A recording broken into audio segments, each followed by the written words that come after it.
I'm Sandra, and this is my story. I was raised in Milpitas. I graduated from high school in Milpitas and moved to Sunnyvale.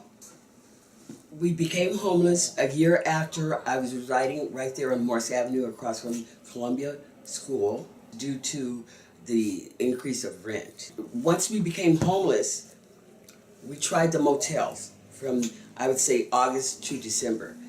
We decided we could not do that any longer. That was pretty hard to do. During our hotel stay, we ventured out and we walked to the park and we visited it a couple of times. And I just so happened to run into an old friend of mine, Donnie, because we were co-workers together at Lucky's right off of Fair Oaks. So I felt comfortable, well, this might be a good place to reside, is to go to the park because I had no other place to go. And our first home was at Fair Oaks Park in the bleachers. I felt comfortable coming to the park because Donnie was there. We slept on the ground floor. And during that time, this is when we met Teresa, her daughter Lavana, and we also met a friend, Dee.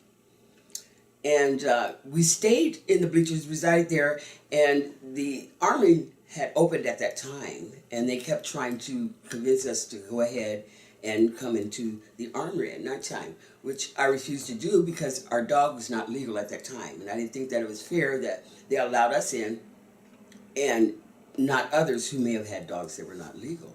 So every evening, Patrick would go get our dinner and we'd bring it over to the bleachers and we would eat there. Now come Monday, Wednesday, and Friday, we had our daily regimen of walking to and from our daily bread, which, kind of helped our schedule out a lot because I didn't like just sitting around in the bleachers. And during that time, I used to see these yellow shirts come by. They would always come by and they would clean up under the bleachers, which was an embarrassing thing to me because it was a mess. All of us living up on the bleachers, cigarette butts, trash around. So I decided one morning, I'm going to get up and I'm going to beat these yellow shirts. So I would just clean up all the cigarette butts. I would watch what they would do. And I would clean up all the cigarette butts and try to beat them before they got there. Not knowing that they were downtown street team at the time. I did not know that. So we resided there for a couple of months.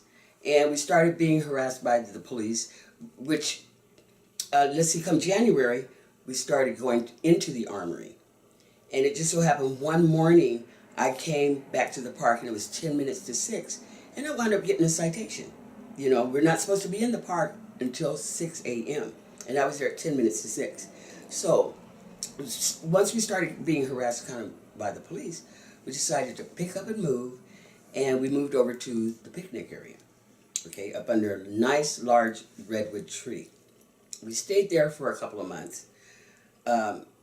Actually, we moved there when the armory closed, okay? So that was around April. And then I realized, everybody started moving over to the picnic area. During that time, we got drenched so many times, it was worse than being caught out in the rain. And then we would wake up a lot of times with the flashlights in our face by the police. So I realized also, too, that there's residents coming through the park, and it's time for them, they probably want to access the picnic area. So I decided to move again along the tree lines, along the creek line. And that was our second tree, and it was the second tree that we resided at. And Lavana and Teresa had the first tree. So then the rest of our extended family started moving around with us. Well, by that time, Teresa and Lavana had found housing. So she kind of asked us to kind of help her watch out for our homeless people during that time.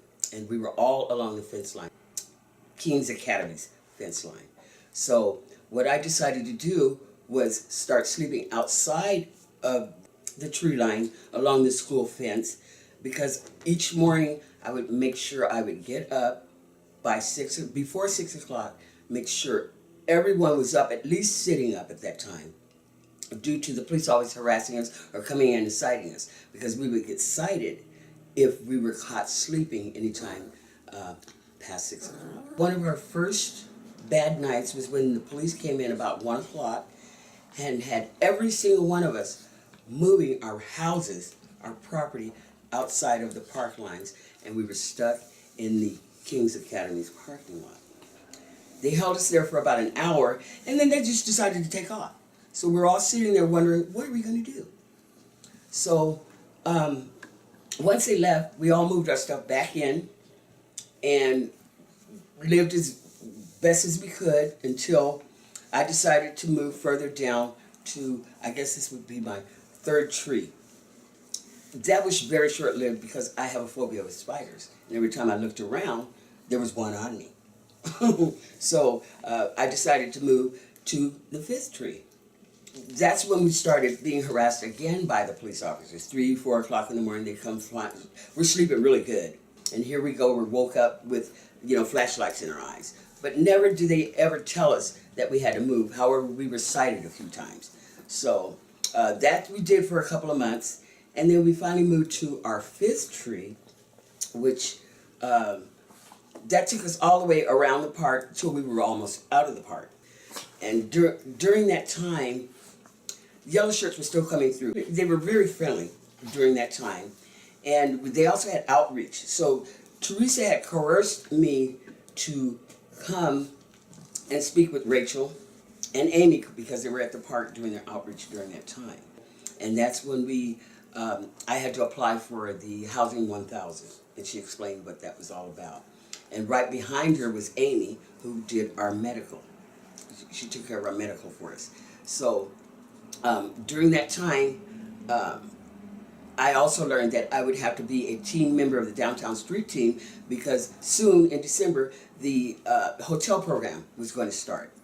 So what I did was I started going to the meetings, and I wound up joining the team, and I wound up doing the hotel stay. So that we did until June. During that time, while we were doing the hotel stay, we had Amy and Rachel and Greg, members of the Downtown Street Team supporting us, even Shannon. And they helped us out and promised us that they would keep us in a hotel until we moved into the apartments, in which they came through with their promise. Amy and Rachel took us down to apply for the apartment. We never had to do anything twice or double up on anything. We just followed through with what we had to do. And come June the 6th, we were able to move right here. From then till now, we have been living really quite comfortably. And I really thank Downtown Street Team for that. They really supported us, and they did a great job in getting us in here. So we only lasted a year, just 1 year out there being homeless. And just a month ago, this past October, I became ill. I had a cerebral hemorrhage and I had a stroke. So I was in the hospital for 9 days, and by the grace of God, I'm here through all of the Downtown Street Team members' prayers, and I am so happy, and I'm doing so well right now. I'm almost feeling normal now. I can walk with no flaws, and I've been walking for about 2 weeks without my walker, and I just thank God for all the effort that Downtown Street Team did to make this successful for us. And here I am.